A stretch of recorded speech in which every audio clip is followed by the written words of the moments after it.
ইদানিং খুব মাথায় চাচার পোকা ঢুকেছে, মুসলিমদের খুব উপকার করবে, ভারতবর্ষের বুকে যত অকাফ সম্পত্তি আছে সব অকাফ সম্পত্তিগুলোকে একেবারে সরকার তার আয়াত্তে নিয়ে মুসলিমদের খুব উপকার করবে। দি ওয়াকাফ বিল বর্তমান পার্লামেন্টে পাস করেছে, জানেন তো? জানেন না? এ নিয়ে তোলপাড় চলছে। আর তোলপাড় করতে গিয়ে মুসলমান মাথা মোটা জাত, গরু খোয়া জাত, এর রক্ত গরম, এ আবেগে কাজ করে, এর বুদ্ধি নেই, এর বিদ্যা নেই, এর নেতা নেই, এর নেতা মানে না, এ পরের গোলামি করে। কিছু কংগ্রেস, কিছু তৃণমূল, কিছু আরএসপি, কিছু সিপিএম, কিছু ফরওয়ার্ড ব্লক, এক একজন এক এক জায়গায় থাকে আর এক একজনের গোলামি করে, পায়ের তলে থাকে। এদের নিজস্ব কোনো নেতা নাই, আর এরা নেতার কথা মানেও না, আর এরা নেতা মানবেও না। এরা হুচুক করে আবেগে বাঙালি, আবেগী মুসলমান দৌড় দিয়ে বেরিয়ে চলে গেল, গিয়ে করলো কি, ভিতরে কে ঢুকলো, কারা ঢুকলো, কারা ছক কষে দিয়ে কারো গাড়ি পুড়িয়ে দিল, কারো দোকান ভেঙে দিল, কারো বাড়ি পুড়িয়ে দিল। আর 221 জনকে ধরে গ্রেফতার করে জেলের ভিতরে ভরা হলো, 3 জন হত্যা হয়ে গেল গুলিতে। কথা বুঝতে পারলেন না? কথা বুঝতে পেরেছেন না? পারেন না? নাম করার দরকার আছে, কোথায় হচ্ছে, কি হচ্ছে। বর্তমান সোশ্যাল মিডিয়ার এই বরকতে বুঝতে পারেন না। আর আমাদের মা বোনদের কথা তো বলতেই নাই। মা বোনরা জালসা শুনতে আসে, শুধু কে গল্প বলতে পারে, কে গান বলতে পারে, কে হাসাতে পারে, আর কে কতটা সুর করতে পারে, আর কে কটা গজল বলতে পারে। বাস মা বোনরা, বক্তা আজকে এসেছিল, যা গজল দিল আর যা হাসালো, বাস মা বোনদের খোরাক শেষ। এরা যে পরিবর্তন হতে হবে, এদের সন্তানকে তৈরি করতে হবে, সন্তানকে বানাতে হবে, মর্দে মুজাহিদ তৈরি করতে হবে। দ্বীন ইসলামের যে মাইন্ড, যে মন মানসিকতা ইসলাম মানার, এই চিন্তা ভাবনা তাদের কাছে নেই। আচ্ছা সম্মানিত সুধী, বলেন এই যে বর্তমান পরিস্থিতি, এই পরিস্থিতি যে গোটা বিশ্বে চলছে, মুসলিমদের আজকে যেন কোনো নেতা নেই, মুসলিমদের পাশে দাঁড়ানোর কোনো মানুষ নেই, মুসলিমদের জন্য কথা বলার কেউ নেই। আজকে মুসলিমদেরকে যেদিকে যাওয়া হয়, এদেরকে ফুটবলের মতো শুধু লাথি মারা হয়। কথা মনে পড়ে গেল, একটা গল্প আকারে কোনো একজন ব্যক্তি লিখেছে কোনো এক কিতাবে, যে একজন ব্যক্তি ওই ফুটবল খেলা দেখছে আর হাউ হাউ করে কাঁদছে, 2 চোখ দিয়ে ঝরঝর করে পানি ঝরছে। ওই ব্যক্তিকে জিজ্ঞেস করা হলো, কি ব্যাপার বন্ধু, তুমি এত কাঁদছো কেন খেলা দেখে? বলে, আমি এই জন্য কাঁদছি যে আমি ওই যে বলটাকে দেখছি, বলটা কি অপরাধ করলো, এদিকে যাচ্ছে তো ও লাথাচ্ছে, ওদিকে যাচ্ছে তো ও লাথাচ্ছে, 11 জন প্লেয়ার এদিক থেকে লাথায়, 11 জন প্লেয়ার ওদিক থেকে লাথায়, যার যেমন কাছে আসে সে তো শুধু লাথি মারে, কেউ ওকে মহব্বত করে না, কেউ ওকে ভালোবাসে না। কি অপরাধ করেছে? ওর অপরাধটা কি? ওর অপরাধের কারণটা কি যে এত লাথি খাচ্ছে ও? তখন আর একজন ব্যক্তি বলছে, ভাই ওর কোনো অপরাধ নাই।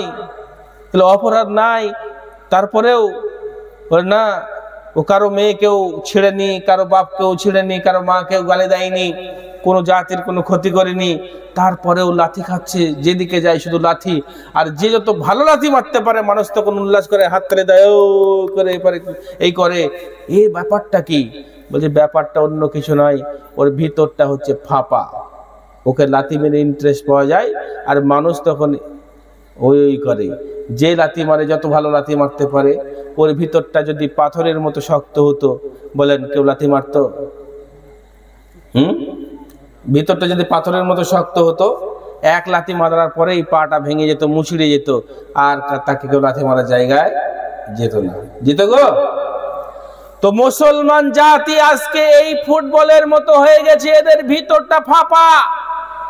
এদের না ইসলামী শিক্ষা আছে, এদের না দুনিয়াবী শিক্ষা আছে, এরা না ডাক্তার হতে পারে, এরা না মাস্টার হতে পারে, এরা না আইপিএস হতে পারে, এরা না কি বলে ইঞ্জিনিয়ার হতে পারে, এরা না অন্যান্য ডিগ্রি অর্জন করে দেশের বড় বড় যে জায়গাগুলো দখল করে আছে অন্যজন, সেই জায়গায় এরা থাকতে পারে।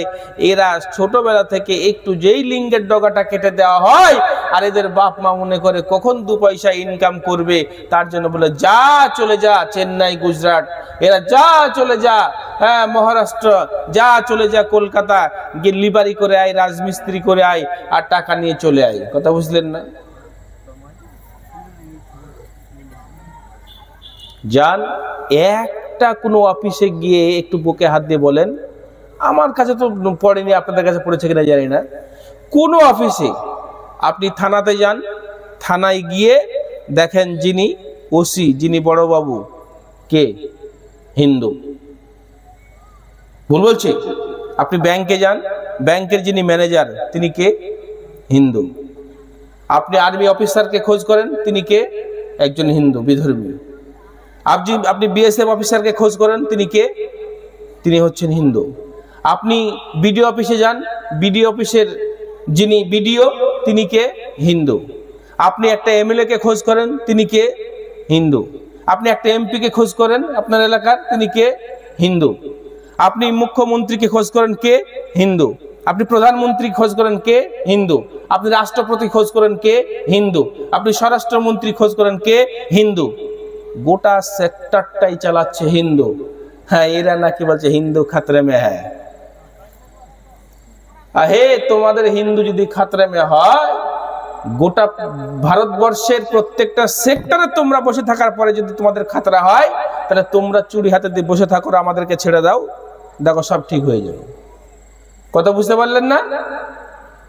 আমি বলতে চাচ্ছি যে একটা অফিসে গিয়ে আপনার লোক আছে, আপনি দেখতে পারবেন, দেখাতে পারবেন? ব্যতিক্রম, ব্যতিক্রম যেটা থাকে ওটা ধরা যায় না। কেন? এর কারণ কি? এর কারণ হচ্ছে ওই শিক্ষা পর্যন্ত এরা যেতেই চায় না, এদের ধৈর্যই নাই। এরা তার আগেই বড় লোক হতে চায়, এরা তার আগেই টাকা ইনকাম করতে চায়, এরা তার আগেই টাকা অর্থ দরকার।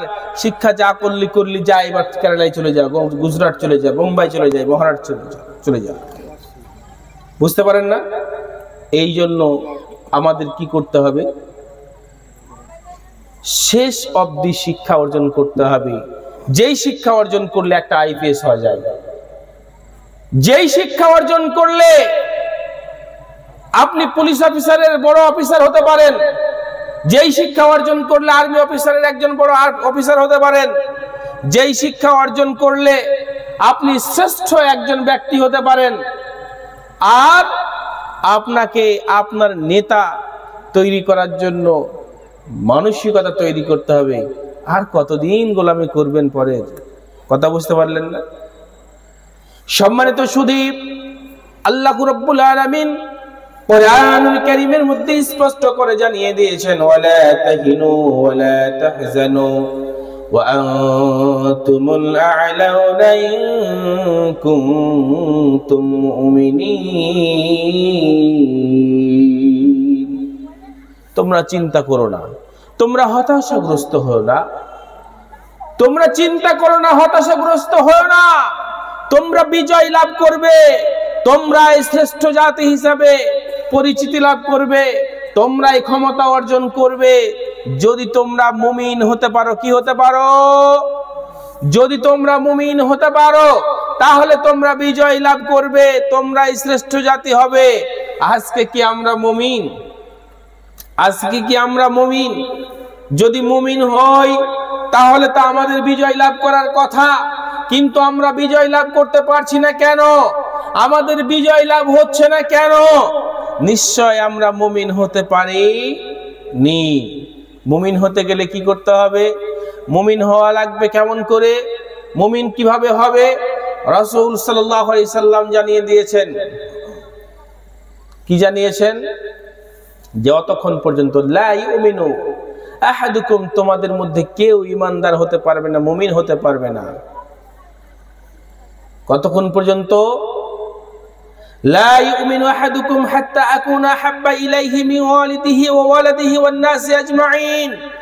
অতক্ষণ পর্যন্ত তোমরা মুমিন হতে পারবে না যতক্ষণ পর্যন্ত না তোমরা আল্লাহ এবং আল্লাহর রাসূলকে, তোমাদের মাল ধন সম্পদ, তোমাদের আত্মীয় স্বজন, তোমাদের বাড়ি গাড়ি, সন্তান সন্ততি, এমনকি তোমাদের নফসের থেকে, তোমাদের জীবনের থেকে বেশি মহব্বত না করতে পারবে, অতক্ষণ তোমরা মুমিন হতে পারবে না। আজকে আমাদের মোহাব্বত কি আল্লাহর পক্ষে আছে? আজকে কি রাসূলকে আমরা মোহাব্বত করি? আজকে কি আমরা আল্লাহর প্রতি মোহাব্বত রেখেছি? আজকে কি আমাদের মোহাব্বতটা আল্লাহর জন্য আছে? আজকে কি মোহাব্বতটা রাসূলের জন্য আছে? যদি রাসূলের জন্য মোহাব্বত থাকতো, যদি আল্লাহর জন্য মোহাব্বত থাকতো, তাহলে আজকে আমাদের এই দশা হতো না। আজকে আমাদের মোহাব্বত আল্লাহর জন্য নয়, আজকে আমাদের মোহাব্বত আল্লাহর জন্য নয়, আজকে রাসূলের জন্য আমাদের মোহাব্বত নয়। রাসূলকে আমরা ভালোবাসতে পারি না, কারণ সম্মানিত শুধু আল্লাহ রাব্বুল আলামিনের নবী মুহাম্মদ রাসূলুল্লাহ সাল্লাল্লাহু আলাইহি সাল্লামের যে সাহাবা کرامরা ছিল, তাদের যে আদর্শ, তাদের যে কৃষ্টি কালচার, তারা যেভাবে আল্লাহ রাসূল সাল্লাল্লাহু আলাইহি সাল্লামকে মোহাব্বত করেছেন, ভালোবেসেছেন, তার সামান্য